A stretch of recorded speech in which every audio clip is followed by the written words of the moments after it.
क्या आपको अच्छा मसल ग्रो करना है बहुत कम टाइम पे? क्या आपको अपना स्किन क्वालिटी बेटर करना है? क्या आपको अपना हेयर क्वालिटी बेटर करना है? आपको अपने बॉडी वेट परसेंटेज को लो करना है? मैं अभी यहाँ पे जितने भी सारी चीज़ों की बात कर रहा हूँ, ये सारी की सारी चीज़ें एक चीज़ कंज़्यूम करने से आ जाता है, एक न्यूट्रिएंट से आता है, वो है प्रोटीन। हमारे डेली के बहुत सारी चीज़ों में प्रोटीन बहुत अच्छे क्वांटिटी में मिल जाएँगे, एग्स पे, मीट पे, फिश पे। लेकिन प्रॉब्लम ये है कि हम लोग इन चीज़ों को ज़्यादा कंज़्यूम नहीं करते। हम ज़्यादा एग्स कंज़्यूम नहीं करते, ज़्यादा फिश कंज़्यूम नहीं करते, ज़्यादा मीट कंज़्यूम नहीं करते। हम लोग बस एक चीज़ कंज़्यूम करते हैं, वो है चावल, ग्रेन, बस यही भी हमारी डाइट ख़त्म हो जाती है। अगर ऐसा चलता रहा तो तुम्हें ना अच्छे गेन्स दिखेंगे, ना तुम्हारा स्किन क्वालिटी बेटर होगा, ना तुम्हारा हेयर क्वालिटी बेटर होगा, ना तुम्हारा जो हार्मोनल प्रोफाइल है पूरा, जिसकी वजह से तुम्हारा मूड बिगड़ा हुआ रहता है, वो कभी अच्छा होगा। इन सारी चीज़ों में ना यही एक मॉलिक्यूल, यही एक न्यूट्रिएंट मैटर करता है, वो है प्रोटीन।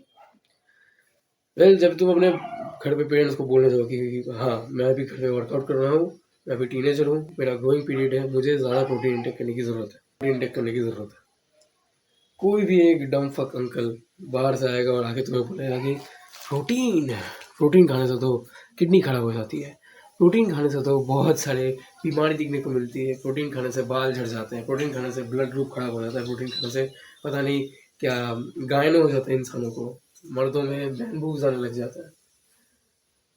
अंकल एक चीज़ बता दूँ आपको, प्रोटीन खाने से कुछ नहीं होता।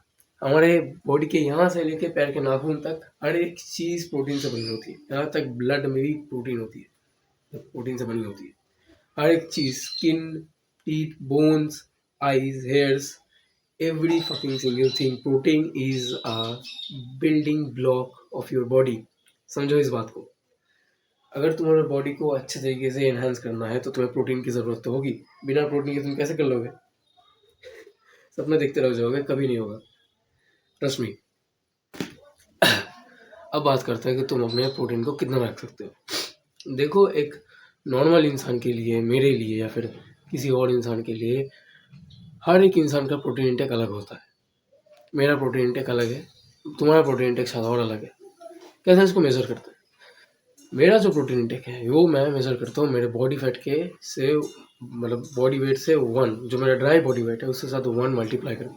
ड्राई बॉडी वेट मतलब बिना फैट के अपना आपका जो बॉडी फैट है, मतलब बिना फैट। ड्राई बॉडी वेट का क्या मतलब होता है? ड्राई बॉडी वेट मतलब बिना फैट के, बिना ज़्यादा चर्बी के आपका जो बॉडी वेट है वो है ड्राई बॉडी वेट। आपको इतना सोचने की ज़रूरत नहीं है, आप बस अपने बॉडी फैट को मेज़र कीजिए और आपको इतना सोचने की ज़रूरत नहीं है, आप अपने जस्ट बॉडी वेट को मेज़र कीजिए और उसके साथ 1 मल्टीप्लाई कर दीजिए।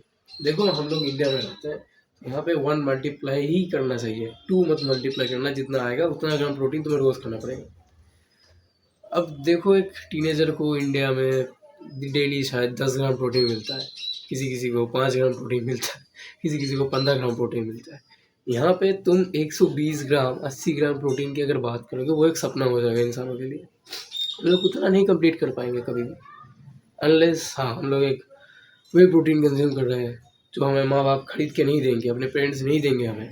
उनको अलग ही नशा चढ़ाए कि नहीं, वे प्रोटीन खाने से तुम्हारे किडनी खराब हो जाता है, वे प्रोटीन खाने से बाल झड़ जाते हैं, वे प्रोटीन खाने से पता नहीं क्या क्या हो जाता है, टट्टे बड़े हो जाते हैं हमारे। इन सारी चीज़ों से अगर तुम्हें बाहर आना है तो तुम्हें एक चीज़ करना पड़ेगा दोस्त, अपने नॉर्मल चीज़ों से, नॉर्मल जो तुम रोज़ खाते हो, अंडे या फिर दही, दूध, इन सारे को अच्छे क्वांटिटी में खाना स्टार्ट करो, एनहांस करना स्टार्ट करो, ज़्यादा खाना स्टार्ट करो। अगर तुम डेली 250 ml दूध कंज्यूम करते हो तो उसको एटलीस्ट 500 ml कंज्यूम करो, एनहांस करो, थोड़ा सा क्वांटिटी बढ़ाओ। अगर तुम दही नहीं कंज्यूम करते हो तो दही खाओ, पनीर नहीं खाते हो तो पनीर खाओ, अगर तुम वेजिटेरियन हो। और अगर तुम नॉन वेजिटेरियन हो, तुम्हारे पास बहुत सारे ऑप्शन होते हैं, तुम कुछ भी खा सकते हो, जैसे कि मीट खा सकते हो, फिश खा सकते हो। फिश ज़्यादा लोग प्रेफर नहीं करते, अंडे खा सकते हो जो कि गुड सोर्स ऑफ प्रोटीन है and good source of nutrients भी है। अंडे में सिर्फ प्रोटीन नहीं होता, सारे के सारे माइक्रो न्यूट्रिएंट जो तुम देखते हो, विटामिन, ये वो सारे के सारे अंडे में हो जाते हैं। अगर तुम डेली के 2 अंडे भी कंज्यूम करोगे तो तुम्हें इन सारे विटामिन डिफिशियंसी बहुत लो हो जाएगा, चला ही जाएगा, ऑलमोस्ट 90% क्लियर हो जाएगा। अब एक और चीज़ की बात करते हैं, गेन्स के लिए अच्छे ये जो मैंने सारी चीज़ें बताए थे पहले वीडियो के स्टार्टिंग में, जहाँ पे हमने बोला था हाइट, बॉडी, मसल्स, स्किन, एड्स, इन सारी चीज़ों के लिए एक अच्छा लाइफस्टाइल भी इम्पोर्टेंट है। सिर्फ तुम अगर प्रोटीन खाओगे, बॉडी को डाइजेस्ट करने नहीं दोगे, तो बॉडी टूट जाएगा। अगर तुम थोड़े से भी लैक्टोज इंटॉलरेंट हो, तो मैं तुम्हें बोलूँगा कि तुम दूध कम कंज्यूम करो। मेरे बात सुन के ज़्यादा दूध कंज्यूम करोगे, फिर बाद में जाके तुम्हें पॉटी हो जाएगी। इस सारी चीज़ों की कोई ज़रूरत नहीं है। लूज मोशन हो जाएगा तुम्हें अगर तुम थोड़े से भी लैक्टोज इंटॉलरेंट हो, वॉमिटिंग हो जाएगा। तो प्लीज़ वो इंसान इन सारी चीज़ों से दूर रहे। प्लीज़ तुम अपने दाल से या फिर इन सारी चीज़ों से ही ट्राई करो। सोयाबीन खा सकते हो तुम, वेल उसका भी बहुत सारे साइड इफेक्ट है। वो बहुत ज़्यादा बायो अवेलेबल प्रोटीन नहीं है। बायो अवेलेबिलिटी होती है हर एक प्रोटीन की, मतलब हर एक खाने में तुम्हारी जो प्रोटीन तुम्हें बाहर से दिखती है और बॉडी के अंदर जाके कितना ज़्यादा एब्जॉर्ब होती है, उसके एक क्वांटिटी को, उसके या फिर बोल सकते हो कि कितना ज़्यादा बॉडी में एब्जॉर्ब होगा, उसके हिसाब को बायो अवेलेबिलिटी बोला जाता है। बायो अवेलेबिलिटी सबसे ज़्यादा होता है डेयरी प्रोडक्ट का एंड एग्स का। बाकी मीट, मतलब जिन सारे मतलब जो भी फूड्स एनिमल सोर्सेज से आते हैं, उन सारी चीज़ों में ज़्यादा बायो अवेलेबिलिटी होती है प्रोटीन्स की। मीट बोलो, बीफ, जो तुम शायद खा नहीं सकते, अगर खा सकते हो तो क्यों नहीं खा रहे हो, जल्दी खाओ। एक चीज़ ध्यान रखना, गंदे चीज़ों में मनी वेस्ट करने से अच्छा तुम ऐसी चीज़ों में मनी वेस्ट करो जो तुम्हें फ्यूचर में जाके कुछ ना कुछ बेनिफिट देगा, या फिर अभी कुछ ना कुछ बेनिफिट देगा।